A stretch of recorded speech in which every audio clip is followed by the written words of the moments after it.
ஆட்டோக்காரன் sir first வந்து உங்களோட டாட்டர் வந்து பாஷா பால் யாரும் வேணாலும் சொல்லல, நான் சொல்லிட்டேன் ஆட்டோக்காரன். ஃபர்ஸ்ட் யாரு சொல்றாங்களோ அதுதானே சார். சார் நீங்க நிகழ்ச்சி ஃபார்மேட்டே மாத்துறீங்க. நம்ம ஒரு பாயிண்ட் அவங்க ஒரு பாயிண்ட். இப்போ ஈக்குவல் ஃப்ரெண்ட்ஷிப் தானே. ஹலோ, அத நான் சொல்லணும். தப்பா சொல்லிட்டு இதுல வேற ஈக்குவல் பாயிண்ட். பாஷா பால் வந்து தப்பா இல்லையான்னு இன்னும் சொல்லவே இல்லையே. அது தப்பு தான். அப்படியா? அப்ப என்ன மாஸ்டர் கரெக்டானா சார்? ஆட்டோக்காரன் ஆட்டோன்னா ஏன்னா இந்த ஆட்டோ எப்படி முடியுது? ஏன்னா எங்க அப்பா கூட ஆட்டோ டிரைவர் தான். அந்த பாட்டு மிஸ் பண்ணிட்டேன். அந்த பாட்டு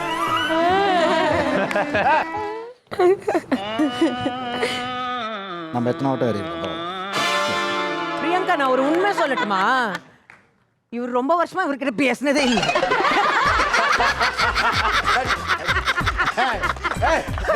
பெரிய மாட்டோம் எனக்கு புரியவே இல்லை. நம்ம நட்பு அப்படிப்பட்ட நட்பு அது.